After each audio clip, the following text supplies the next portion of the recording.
So, good evening everyone. I am Saidin Ansi Perez. So, this is the continuation of Master Budgeting Scheduling.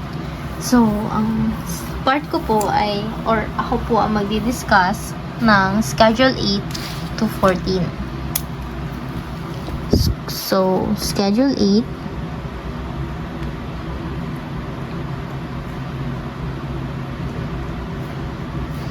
Budgeted cash payments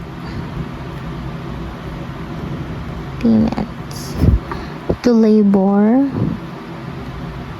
and overhead.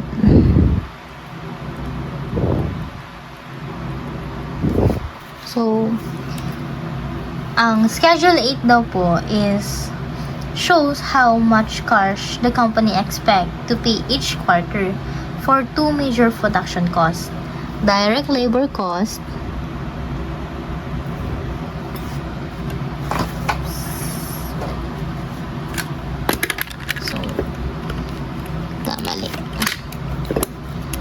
direct labor cost and factory overhead.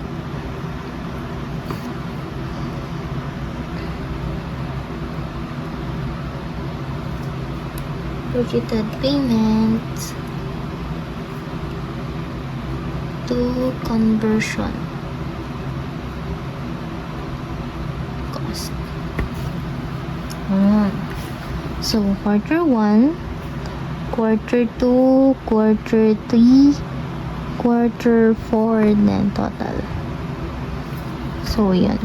So, paano nga ba natin makukuha yung direct labor cost?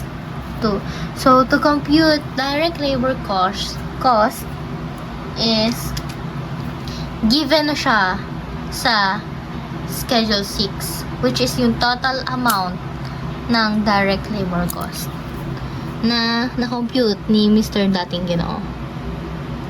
So, 320,000, 390,000, 370,000, 435. So, yan. So, paano natin makukuha yung total amount niya dito sa Schedule 8? So, to get that, ipag-a-add lang natin yung quarter 1 to quarter 4. So, 320,000 plus 390,000 plus 370,000 plus 435,000 equals to 1,515,000. So, the next one is paano naman daw natin makukompute ang factory overhead. So, sa factory overhead naman is divided siya into 2, which is the variable overhead and fixed overhead. So, para makuha natin yan, unlike labor daw kasi, overhead is not fully paid immediately.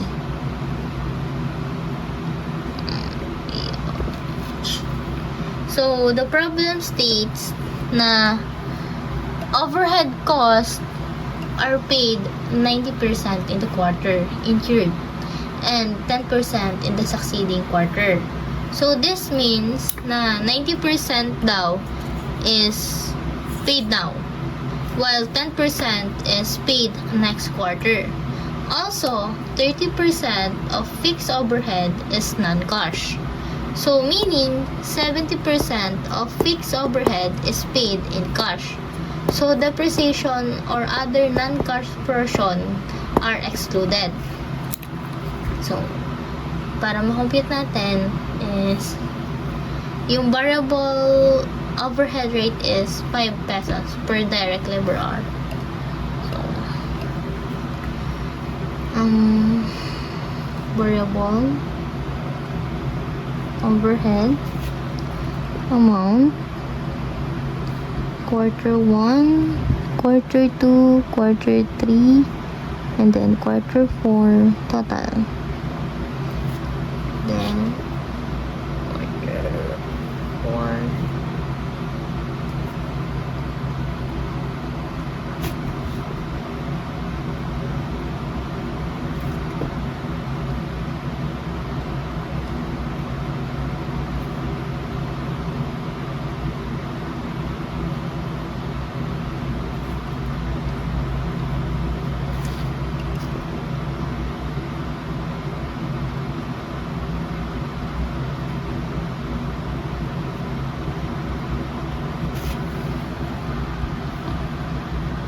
So, una dyan is tong quarter 4, 20 current year. So, may given daw na 84,000.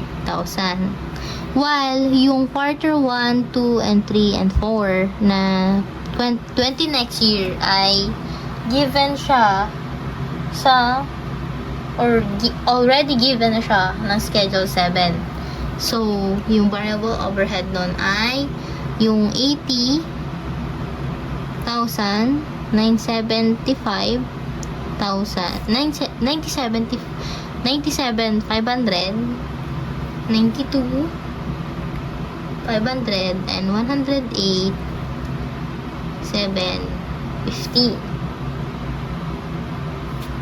Yan. Given na yan. So, dito sa quarter 4, 20 current year, sabi 84,000 daw. Since may 10% carries over siya, ita-times natin siya sa 10%. So, 84 times 10%. So, meron siyang 84 for current or quarter 1.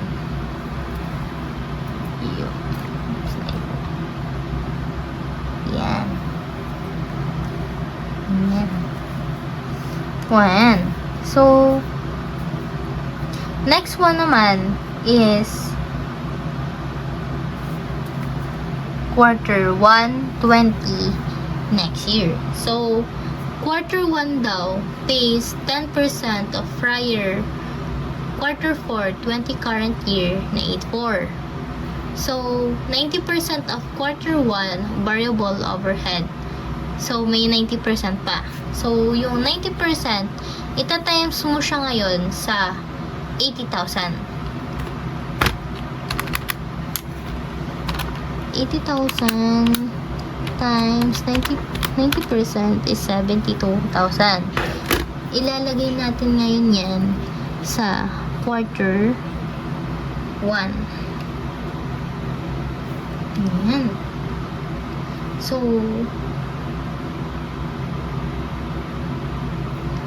84 plus 72. 84? No, mali. 84 plus 72,000 is equal to 80,400. Ilalagay natin yan ngayon dito sa budgeted payments to variable overhead. Yun.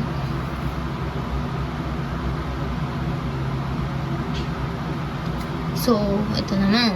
Next one is quarter 2, 20 next year. So, quarter 2 pays 10% of quarter 1. So, meaning 80,000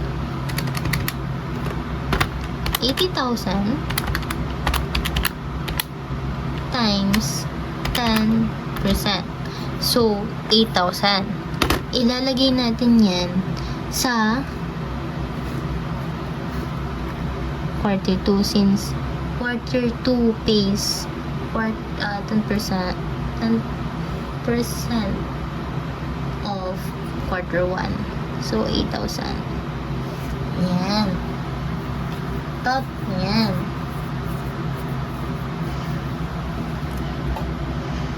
And then, ilalagay na pa naman natin yung total dito. So, 8,400. Total ng quarter 4, 20 current year. While quarter 1, 20 next year is 72,000 plus 8,000. 8,000 plus 8,000 is 80,000. Oh my god.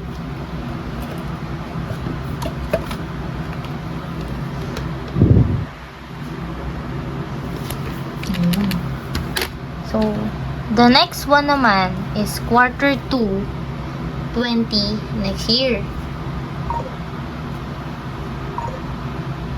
So, si quarter 2 daw is may 90% na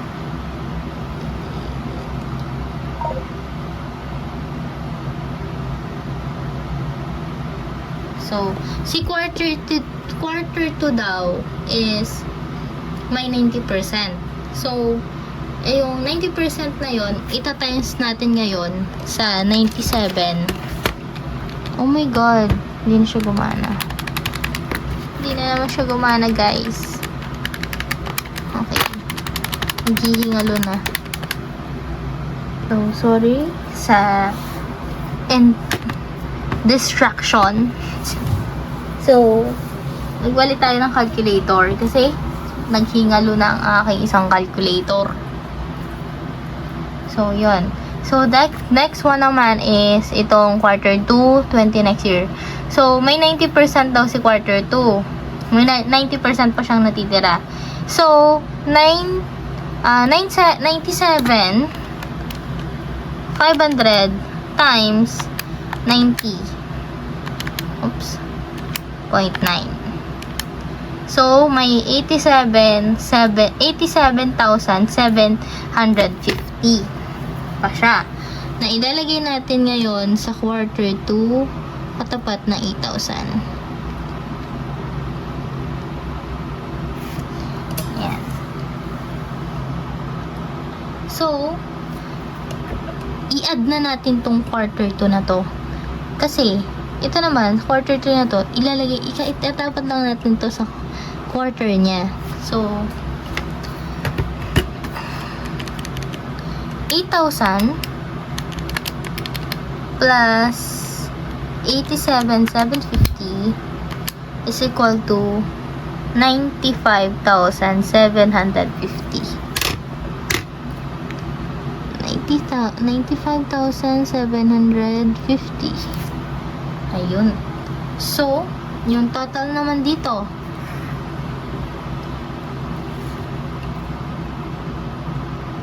sabi dito, si quarter 3 daw, nagbayad siya ng 10% kay quarter 2.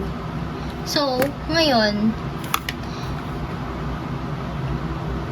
para makuha natin yung binayad ni quarter 3 kay quarter 2, ita-times lang natin tong 97,500 sa 10%. Meaning, 9,750 ang ibinayad ni quarter 3. So, ilalagay natin ang quarter 3. 9,750. Ayun. Next naman is yung total ng quarter 2, which is 87,750.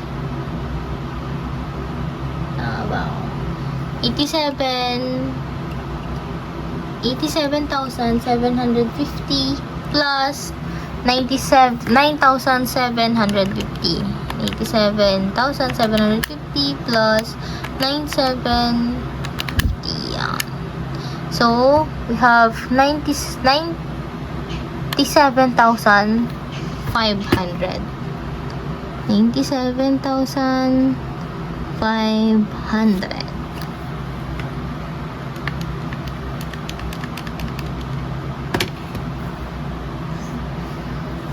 So, quarter 3 naman tayo.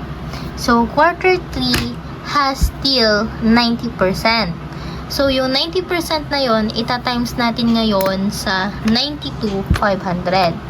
So, 92,500, oops, labis na 0, times 0.1, which is 10%, 9,250. Oh, mali ako. 90% nga pala. Sabi ko, di ba? So, 92, my bad. 92,500 times 90.9, 90%, which is 90%. 83,250. So, ilalagay natin yan ngayon dito sa tapat ni quarter 3 na 83,250. So, ngayon, ito-total na natin yan. Si 9,750 plus 83,250. So, 9,750 plus 83,250. Yun.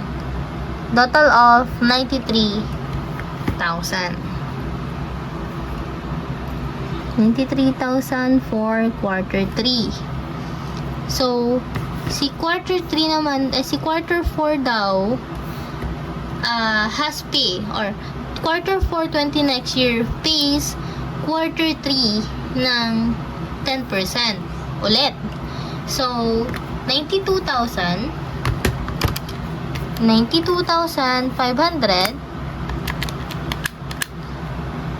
ita-times natin ngayon sa 10% na binayad ni quarter 4. So, 9,250. Ngayon, to get the total of quarter 3 in this line, ipagpa-plus lang natin yan. So, 83,250 plus 9,250. 92,500. Diba? 92,500.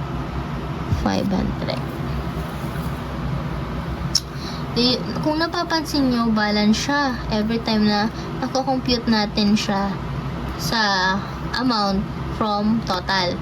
Kailangan mag-balance yan. Kasi kung hindi magbabalance yan, may mali kayong na-compute or amount na nalagay. So, quarter 4 has still 90%. So, yung 90% na yon, ita-times natin ngayon sa 108. So, 108, 750 times 90%. So, 97, 875. Total of this quarter, this line,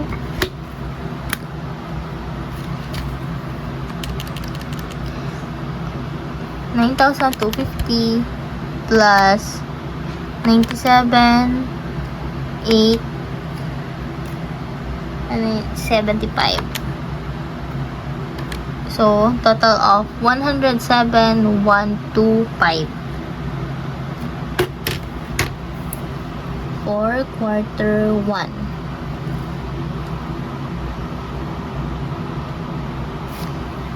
Yun. So, para makuha naman natin yung total variable overhead payment,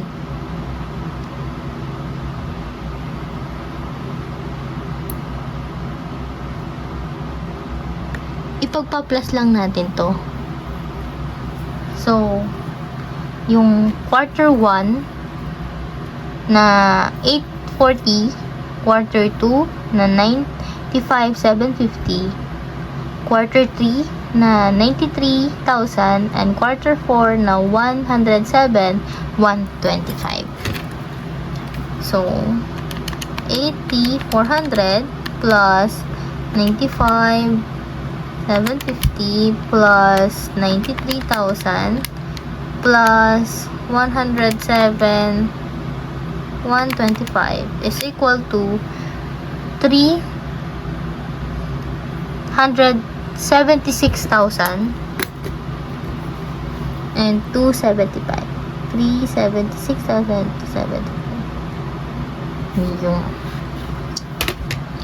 nakuha na natin yung so to compute daw ng fixed overhead cash payment is yung may fixed overhead rate tayo na 4 pesos per direct labor hour.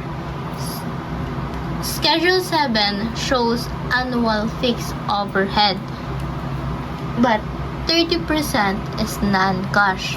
So therefore 100 or 1 minus 30%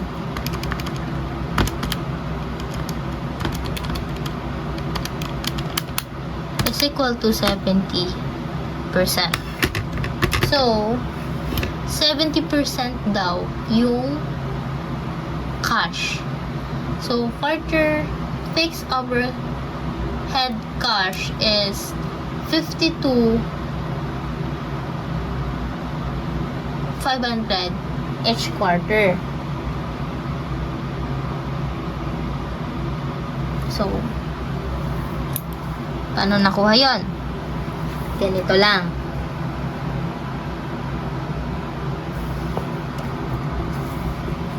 Quarter 4, 20 current year, 20 quarter 1, quarter 2, quarter 3, quarter 4, and then budgeted payment to fix overhead and total payment to overhead.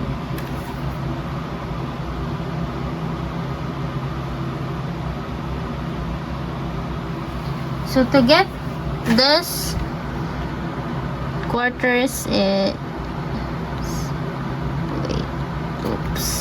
20 and 1 is ita-times natin itong quarter. Ito muna. Itong quarter 4 is may given na 70,000.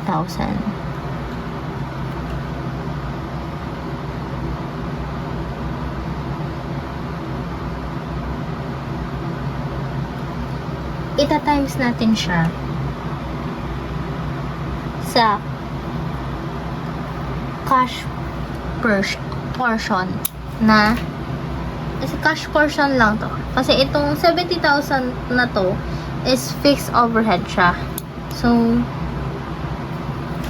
70,000 times 70% is equal to amount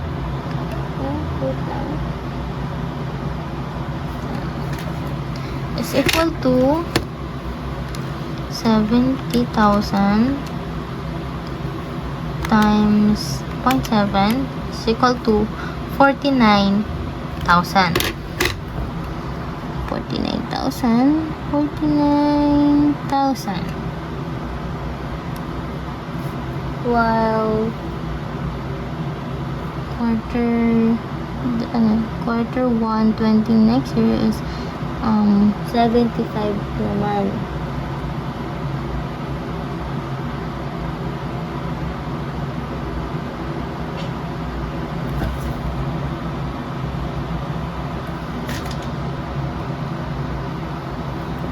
Times 70%, and then the rest is 75,000.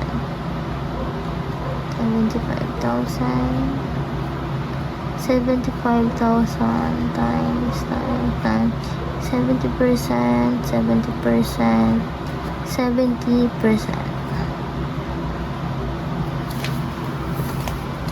Oops.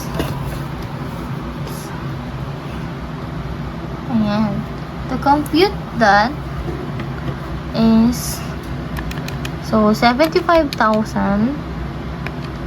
times 0.7. So 52,500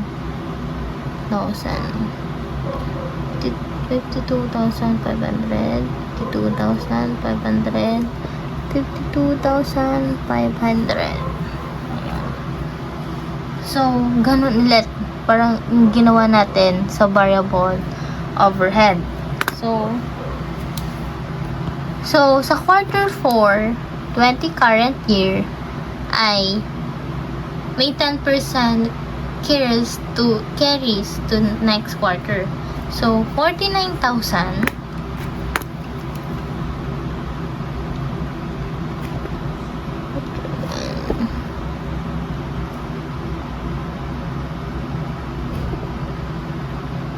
So,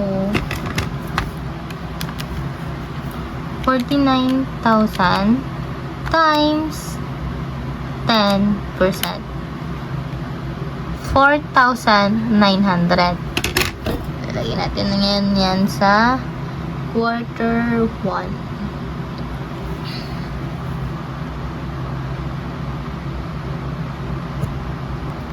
So, si quarter 1 daw, nagbayad siya ng prior year carryover ng 49.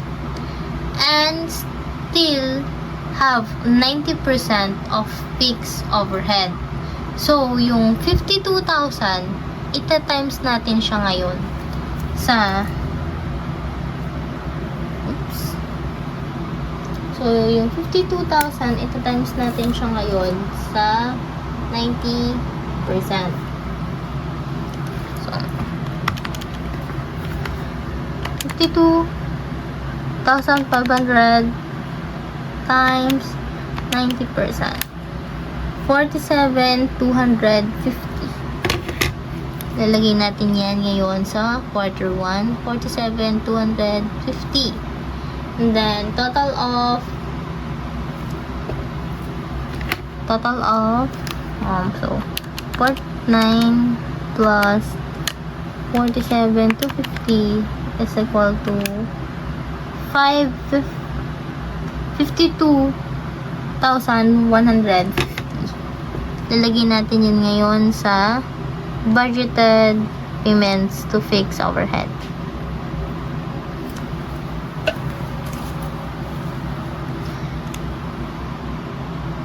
So, next naman is yung yun nga, 'di ba? 90% ng quarter 1.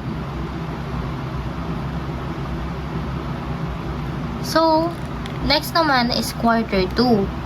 So, quarter 2 daw is 10% to quarter 1.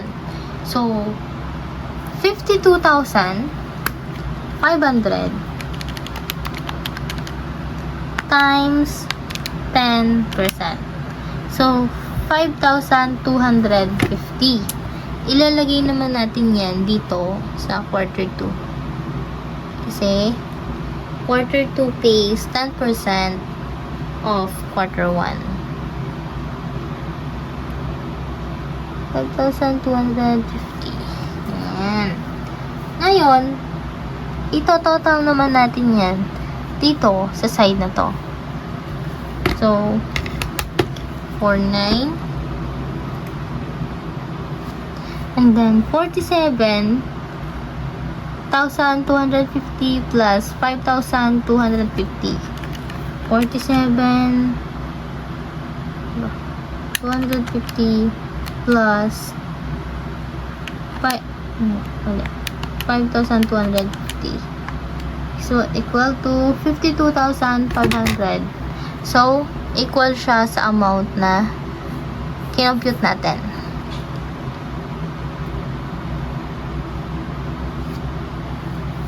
So, quarter 2. So, quarter 2 still has 90%.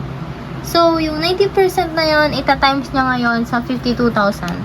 So, 52,500 times 90% equals to 47,250. Ulit. ilalagay naman natin yun dito sa quarter. Yan. So,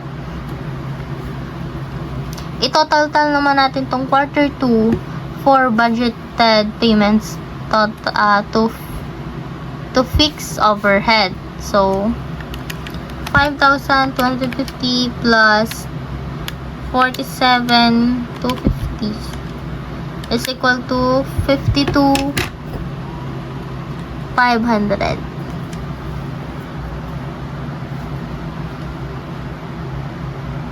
So, next one is quarter 3. So, quarter 3, same computation lang. Quarter 3,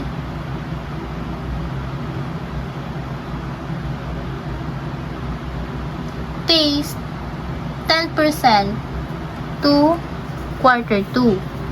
So, ganun lang, same lang, ulit. 52,000 times 10% is equal to 5,250. So, same computation lang. And then, 47,250 plus 5,250 is equal to 52,500. And then, quarter 3 has still 90%. So, quarter 3, next year is 52,000 times 90% is equal to 47,250. And then, total of 52,500. Same as sa quarter 4. Nagbayad ulit si quarter 4 ng 10% kay quarter 3. Kaya may 5,250. And then, total 52,500. And then, may 90% na tira si quarter 4. Kaya tinams niya kay 52,500 to get the 47,250. And then, total of 52,500. So, yun. Para makuha naman yung total fixed overhead payment, ipagpa-plus lang natin tong budgeted payment total to fixed overhead. So, yung quarter 1 to quarter 4. So, kung hilerang to. So, 52,100 plus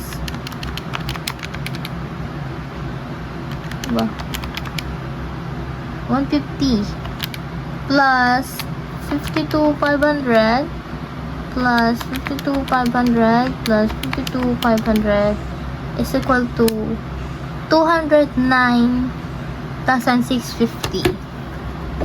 209,650. So, yan yung total fixed overhead natin. So, para makuha naman natin yung total payments to overhead ay to get the total payment to overhead ay ipagpa-plus lang natin tong budgeted payment to variable overhead sa pagpa-plus lang natin tong variable overhead sa total fixed overhead. So, 80,400 plus 52,150 is equal to 132,550. While quarter 2 naman is ganun ulit. So, 95,750 plus 52,500 is equal to 148,250.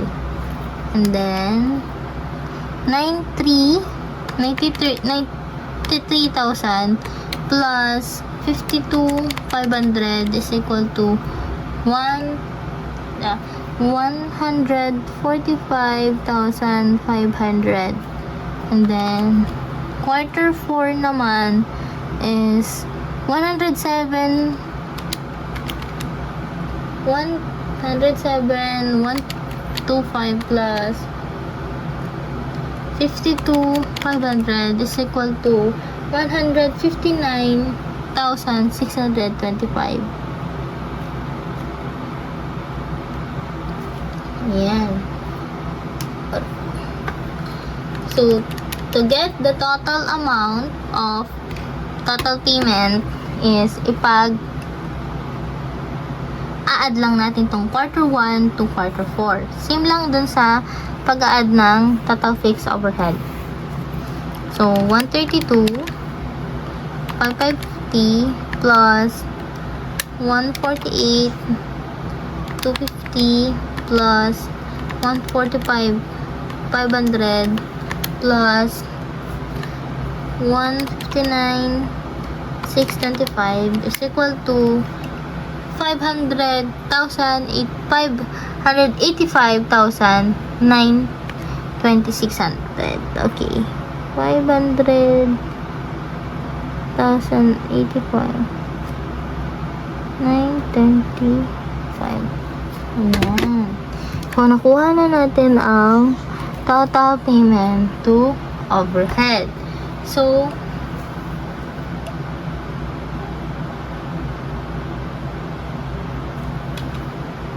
ilalagay na natin yan sa balik tayo dito. Ilalagay na natin yan sa factory overhead.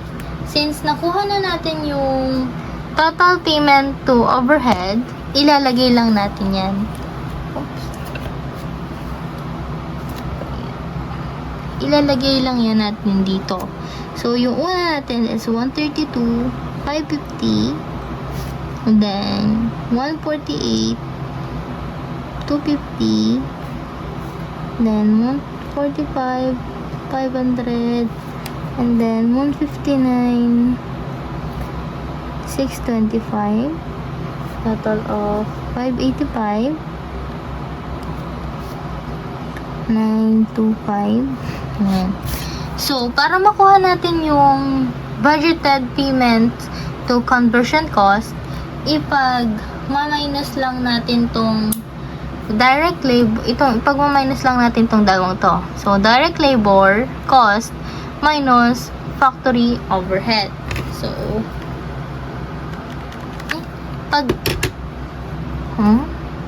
pag-a-add pala, mali. May bad. So, nalito. So, para makuha nga natin tong budgeted payment to conversion cost, ipag-a-add natin silang dalawa. So, 320,000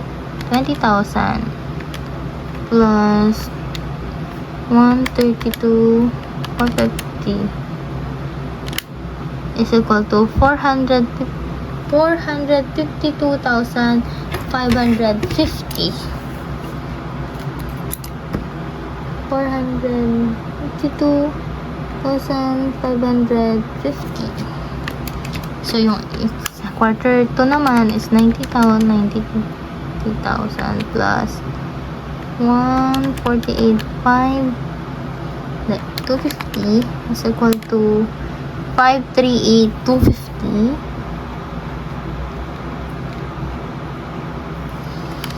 And then, quarter 3 naman ay 370 plus 145,500 is equal to 515,500.